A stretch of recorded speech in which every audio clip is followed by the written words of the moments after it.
The City Boys, a story by E.B.'s Hart.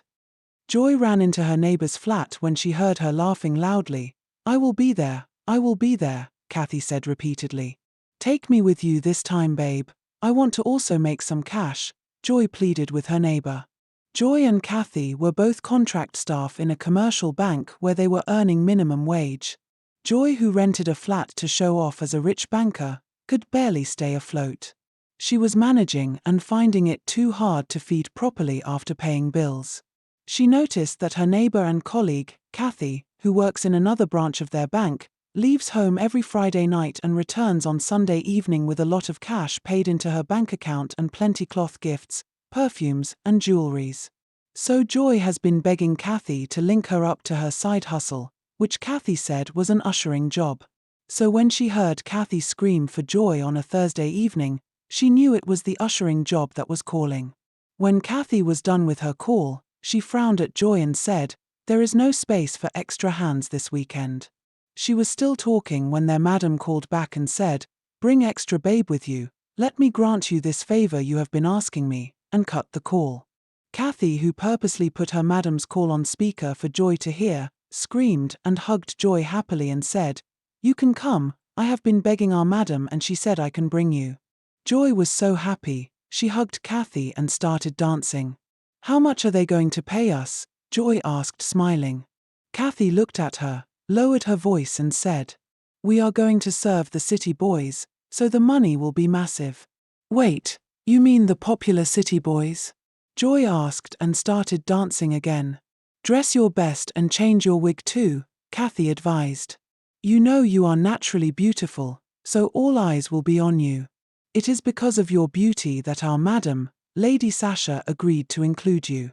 I showed her your picture and she was impressed by your looks," Kathy added. The City Boys were a group of 5 socialites, rich big boys, who were doing so well nationally and internationally. They were very rich but unmarried, even though they were all in their late 30s and early 40s. Uche, one of the City Boys, was an oil and gas mogul.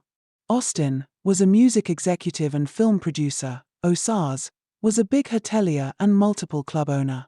Aminu was big on agricultural export, while Tunde was an airline operator.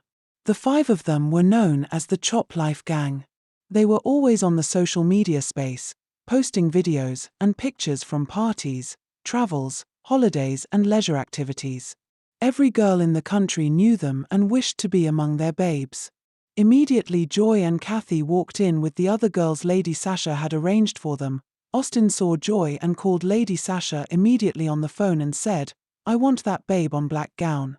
Tunde also indicated interest in Joy, but was told she was taken. Joy knew what ushering meant. She knew they would sleep with the men. So when Austin told her about threesome, she was not surprised. She simply assumed the money will be higher. And having another man like Austin won't be a bad idea after all. Few hours later, everyone had taken 1 or 2 of the girls home. Austin took Joy to his home. Joy was wowed by the sight of his beautiful mansion she had only seen on social media. "Who would have thought I will step my foot in this house?" She took several pictures and posted them on all her social media handles and captioned them, "Chilling with the big boys. Freshen up and join us," Austin said to Joy, smiling. Joy walked into the most beautiful bedroom she had ever seen. She quickly freshened up and wore her cloth. Immediately she sat down. Austin and another man walked in carrying a big bag. Joy got up and walked up to Austin to begin some action, but Austin stopped her and said, "You are not laying with me, dear. The 3 of you will do it while I watch." "3 of us?" Joy asked, because she could only see a man standing. "Oh, the 3rd participant is in the bag," Austin said while pointing at a huge black bag on the floor. "3rd participant? Is that not a man too?" Joy asked no one in particular and got no response as well. The man bent over to open the bag while Joy was watching with her heart pounding like a drum. The man opened the bag and stood at a place with his hands on his waist. Joy, who was so terrified of what will crawl out of the bag, closed her eyes, sweating and shivering with fear. "Carry him out. Why are you stopping?" Austin asked the man, laughing. Immediately Joy heard him. She opened her eyes to see who would allow another man carry him in a bag. The man carried the other participant out of the bag and placed him on the bed. That was when Joy opened her eyes wide in surprise and shouted, "A dead body! A corpse is the other participant." Austin smiled again and said, "Yes, what is wrong with that? Would you prefer an animal? Because I have a huge python in my basement I also enjoy watching perform." Joy started crying and pleading to leave, but Austin laughed so hard and said, "No, you must do what you came to do. Your prize for just this night is 8 million. Do you think 8 million is that easy? You should have known you were going to do something extra. Besides, I have given your madam, Lady Sasha, her commission, which is 5 million, so get to work." Joy kept crying, but when her madam called her and told her the worst that could happen, she quickly got the point. If you refuse to comply to anything you are asked to do, they will feed you to their crocodile in the pool. "Forget about Austin's smile and save yourself," Lady Sasha said on the phone to Joy, because Austin called her to talk sense into her. Joy stood up and asked, "What should I do?" "Good girl," Austin exclaimed and put all the light in the room on and said, "Set the camera." The man quickly set the camera and Austin removed his own cloth, sat on a couch and said, "Begin." Joy was told to lay with the corpse. A cold corpse that has been in the mortuary for some time. After almost 5 hours of performance, she passed out. Joy woke up in her room, fully dressed the next day. It took her hours to recollect the events of the previous day. She cried and rushed to the shower to bath. After bathing, she heard a beep on her phone and an alert of 8 million flashed on the screen. She cried and went on her knees crying and praying. She was eagerly waiting for Kathy to return to ask her some questions. Kathy came home on Sunday as usual with plenty gifts and laughter. Joy ran to her door banging immediately she heard her voice. "Why are you knocking like that?" Kathy asked frowning when she opened her door. Joy walked into Kathy's flat and started ranting. "What was that? Where were you? How did you take me there and disappear? Is that what they also did to you?" Joy talked and talked, then she started gasping for air and fainted. She woke up in the hospital 2 days later crying. "I need to see my neighbor Kathy, she knows what happened to me," Joy said repeatedly to the doctor and nurses treating her.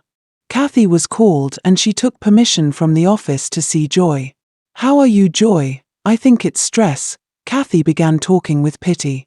"Stop the pretense and tell me what they did to me," Joy said angrily while raising her voice. Kathy looked at her embarrassed and said, "Who please?" Joy shouted, "The city boys. What did they do to me?" Kathy looked at her with so much surprise, as if she was speaking another language. "I don't know what you mean," Kathy answered and was about to leave. Joy's friend called Kathy back and Kathy denied ever going anywhere with Joy. Joy quickly searched her phone for the pictures she took with Kathy at the club, but nothing like that was there. Apparently, Kathy's madam had promised her huge amount if she can bring a random girl to be used by the city boys for their special performance. And Kathy brought Joy. Any girl who participates in the city boys' so-called special performance never remains the same. Joy was discharged from the hospital after a few days, but when she returned, she found out that Kathy had moved out and all her numbers were not going through. She became really scared for Kathy.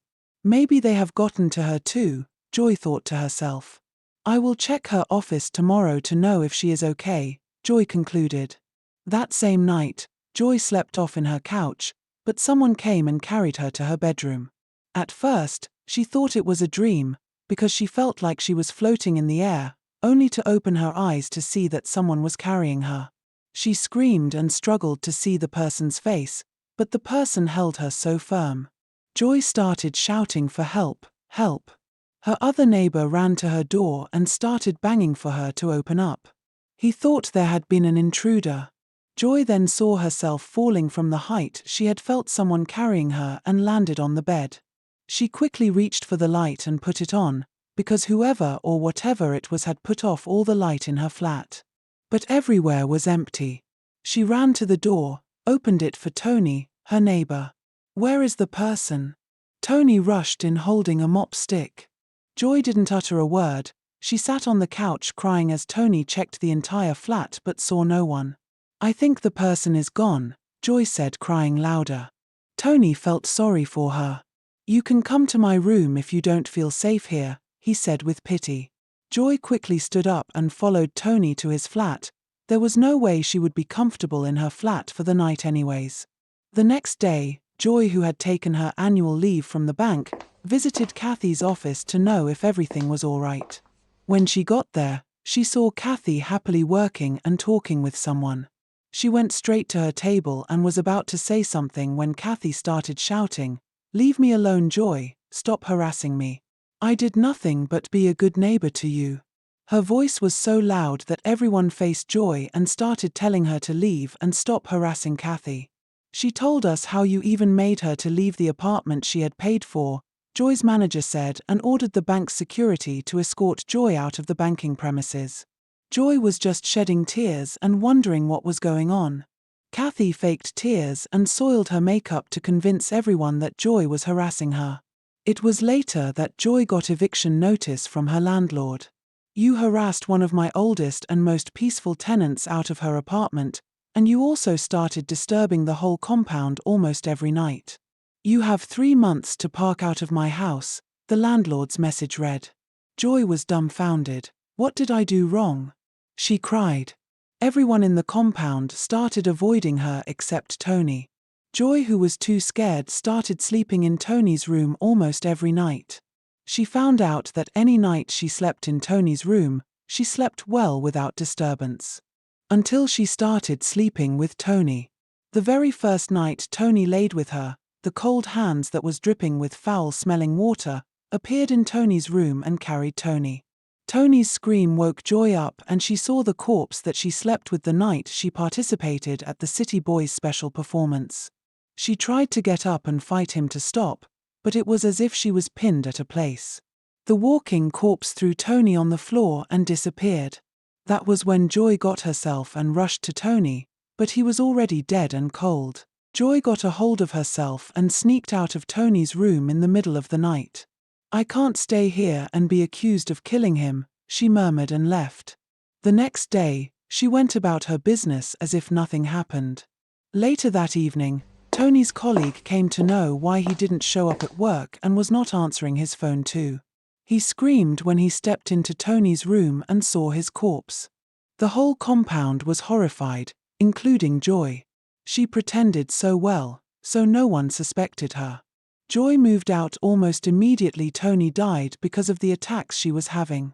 She thought maybe changing her apartment might help her, but it was worse, because her first night in her new apartment, the walking corpse carried her and threw her on the wall. She sustained injuries on her face and arm. Joy noticed that any time she got close to a man, the walking corpse will appear at night and flog her mercilessly. She started avoiding men, including her colleagues, and this was affecting her job. The day she almost lost her job was the day a colleague hugged her from behind. A hand slapped her on the face so hard and she screamed and started running about in the banking hall. This issue made her manager to suspend her. Joy eventually lost her job few weeks later after she was found crying and screaming in the restroom of her bank. They said she was insane and seeing things that were not there. She didn't know how to go back home to her family and be condemned for her mistake, so she went in search of Lady Sasha, the madam who connected her with the City Boys. She has been seeing Lady Sasha advertising her wigs and businesses, which she claimed was her source of income online, whereas she was a pimp for high-class politicians and businessmen. Joy contacted her severally, but got no response. Then she booked an appointment to see her as a client looking for girls to rent. Lady Sasha agreed and scheduled Joy as a madam looking for girls to take abroad. This is because Lady Sasha supplies girls to men and women within and outside the country. Joy had to use big part of her money to book an appointment with Lady Sasha. Joy disguised herself like a rich businesswoman, rented a car too before she could be allowed to see Lady Sasha. She was directed into a beautifully furnished office. Lady Sasha came in and greeted Joy respectfully as a rich madam looking for girls. When she was done greeting her, Joy quickly removed the glasses she was using to hide her face and knelt down. Please, Lady Sasha, help me. Help me. My life is ruined. Ever since I participated in the City Boys threesome. Shut up. Lady Sasha shouted immediately. Joy mentioned City Boys. Who sent you here? Lady Sasha shouted. I said, who sent you to come and set me up? Joy was confused. No one sent me to you. I have been sending messages to you on Facebook and Instagram to explain my situation to you. My name is Joy. I was part of the girls you arranged for City Boys some months ago. They made me. Shut up. Lady Sasha warned Joy to get up and leave immediately before she will call security for her. Lady Sasha stood up and rang a bell. Hefty bouncers came in and dragged Joy outside. She was crying and pleading. When she got outside, she noticed there was a note stuffed into her handbag. She quickly grabbed it to read. Call me by 2 a.m. We will talk, Sasha. Joy smiled and cleaned her face. Lady Sasha was inside her office restroom crying. Apparently, she has been looking for a way to expose the City Boys. Last month, she arranged some girls for City Boys. Getting to the venue, they told her to bring the girls. She saw her 20-year-old daughter among the girls another pimp brought. The only child whom she had at 19 years old was among the girls there. Her daughter was a 100-level student in another state, and how she got there was still a mystery to Lady Sasha. She left her daughter with her parents after giving birth to her to hustle in the city, so they were not close. Sasha tried everything to convince her daughter to leave, but her daughter threatened to expose her if she ever stood in her way. It's been 4 weeks and her daughter has been missing, and knowing how dangerous the City Boys were, she wouldn't dare open her mouth. So Joy surviving their special night was an opportunity for Lady Sasha to expose the City Boys and find her child. But in all of these, Lady Sasha was not even aware that her child was long buried. Joy was pacing about in her room waiting for the time to reach 2 a.m. Immediately it clocked 2 a.m., she dialed the number in the paper. It's me, Joy, the girl that. I know who is speaking. Lady Sasha cut her short. How did you survive the City Boys' special night? Lady Sasha, who has been dying to know, asked. Joy stammered, I don't understand what you mean. I ask you again, who sent you? Lady Sasha asked, sounding very cold. Joy started crying and said, nobody sent me. My life is a mess since that night. I was asked to lay with a corpse and I foolishly did. Ever since then, the corpse have been tormenting me. I spoke to you on the phone that day, remember? Joy asked, crying again. Are you trying to say they just allowed to leave after witnessing that? Lady Sasha said, sounding angry. Yes, Joy replied, surprised. You were supposed to be dead, Joy. I wonder what they have done to you, and what they want to achieve by leaving you alive, Lady Sasha said and sighed. I want to expose them, to take them down, because I am also looking for someone, Lady Sasha said and started crying. Whatever you are experiencing, just know you don't have long time to live, so act fast to save yourself. That is, if saving yourself is possible, Lady Sasha said and cut the call. Meanwhile, we need to meet at the location I will forward to you now, Lady Sasha called back to tell Joy. When they met, Lady Sasha told Joy her story. I must find my daughter, if not I am a total failure, Lady Sasha said. What did they do to me? Joy asked, crying. I am beaten every day by a walking corpse, Joy said while showing Lady Sasha the bruises in her body. If you can go into their secret hideout and check for my daughter, I will take you to someone that can help you. No girl survives their special night. You are so lucky, and please don't contact me again, unless you see my daughter, she said and transferred the picture of her daughter to Joy. If they ever find out I have a child or that I am talking about them with anyone, they will kill me, Lady Sasha said with fear in her eyes. Few days later, Lady Sasha added Joy to the girls she would be suppling to the City Boys for their fun night. The fun night is a night where they party together in a mansion, they all share. They even invite artists to perform for them. Be careful, Sasha whispered in Joy's ear before leaving. When the party was over, the girls were taken by different men and retired to their rooms. One older man who was a known politician took Joy to his room. It wasn't long before the man fell asleep and snoring. Joy snuck out of her room and started looking for Sasha's daughter. She saw no one outside except couples who had all passed out after being high. She kept walking from corridor to corridor, hoping to see who she was looking for. Then she heard a familiar voice and laughter heading towards her. "Kathy?" Joy gasped, covering her mouth with her hand. "If Kathy sees me, then I am a dead person," Joy thought to herself. When Kathy's voice was close, Joy opened a door beside her and ran in. The room was dark, but Joy wasn't bothered. She kept quiet and waited for Kathy to pass. Just then, the light in the room was on and Kathy turned to behold the scariest thing she has ever seen. She saw corpses piled in trolleys, dripping water like the one disturbing her life. She screamed in a loud voice and everyone, including Kathy, ran towards the noise to know what was happening. Before Joy could get a hold of herself and hide, the door of the room she was hiding flung open. "What are you doing here?" Kathy asked, raising her voice. "Do you know her?" Another girl who was walking with Kathy asked, looking surprised. "I don't know her. I am just wondering why she is in here." "Are you girls not seeing the dead bodies in this room?" Joy asked and started crying. "Dead bodies? Where?" "You have really gone crazy," Kathy said and started raising her voice when she saw that other people had joined them. "The security men that came took Joy away." The other girl looked at Kathy and said, "You really knew her. Why are you denying it?" "Because she has mental issues," Kathy replied rudely. Joy was taken to the city boys by the security. "We saw her sneaking around looking for something," the security men said to the city boys. "Take her to the altar room," one of the city boys commanded. Joy was kept in a dark room, with a sealed mouth and tied hands. Hours later, when it was around 4 a.m., the door to Joy's room opened.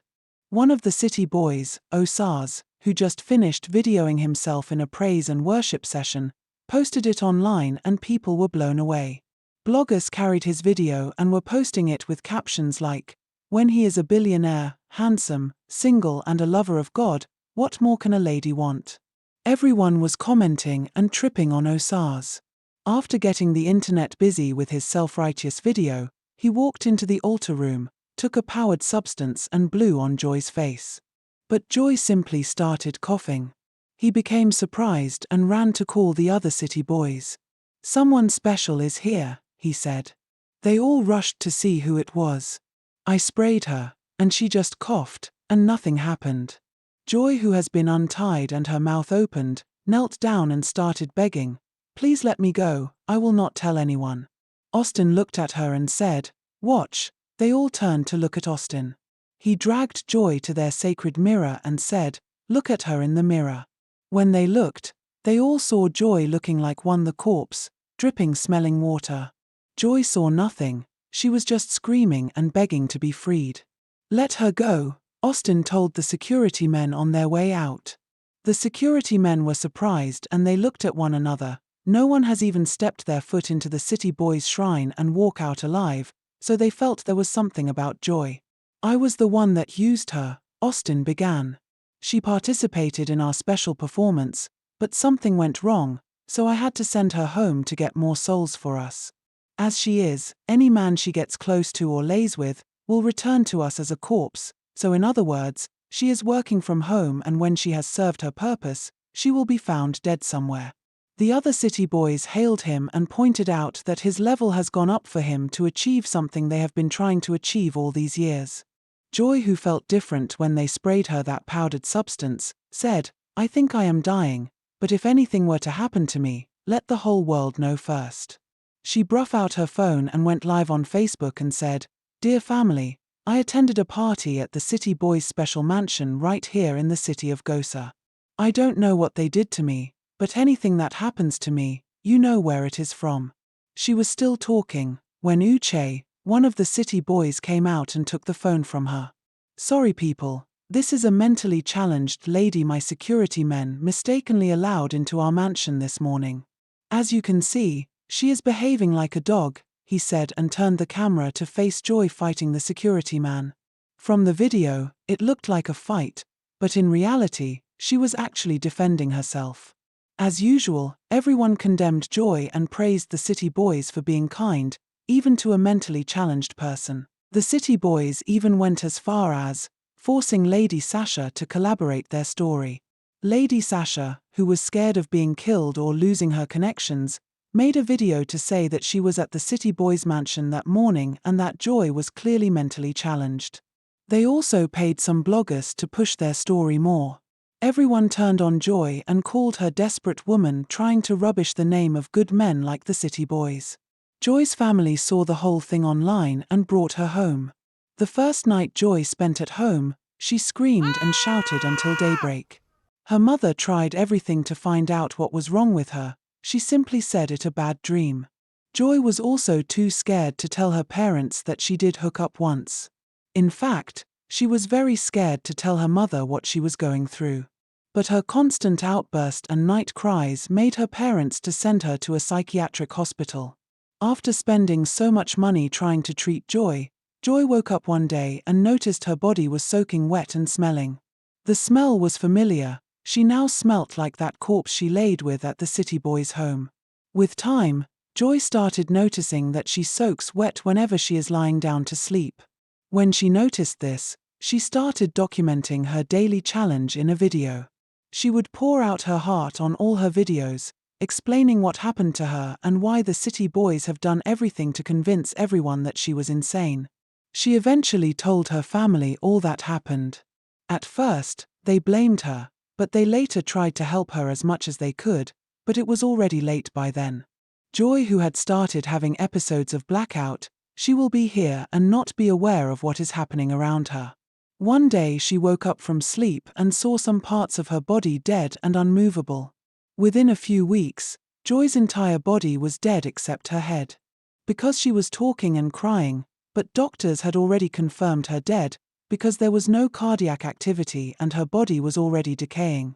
She was bedridden and dripping water, as if someone was bathing. She asked her friend to make a video of her and post for the last time on social media. That was when everything blew up. People came from every part of the country to help her.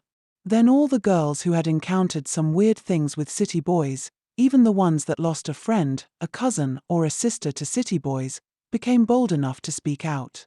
Kathy's younger brother also made a video of how they found Kathy dead in her room mysteriously after attending a function at the City Boys' mansion. The City Boys were about to debunk it and claim being victimized when their closest ally and socialite, Lady Sasha, made her own video about what City Boys have been doing for years. She sent receipts in form of videos and voice records of what the City Boys have been doing to women for years. It then became end of the road for them. Joy was so happy when she saw that her efforts to expose them paid off. At least, they will not be able to hurt another girl, she said before shutting her eyes permanently. Her death shook the entire country, and every activist felt they failed her. She spoke out about what she was going through, but no one took her serious nor believed her, because she was talking about a class of people that were untouchable. The City Boys' mansion was raided and so many things that was incriminating were found. They were all found guilty of the crime they were accused of and sentenced. The day they were sentenced to prison, the entire country jubilated and felt happy that the justice system served the poor for the first time. They were seen in prison uniform on the national news looking very sad. However, the City Boys were seen in different countries of the world 2 days later laying low and waiting for things to die off, before returning back to the country. It means justice was not served after all. The poor might never be favored against the rich, especially in a developing society. Then again, can we normalize contentment and struggling stage in the lives of our youth and stop broke shaming people? And not think everyone has to make it now and right now? Thanks for watching. Please subscribe.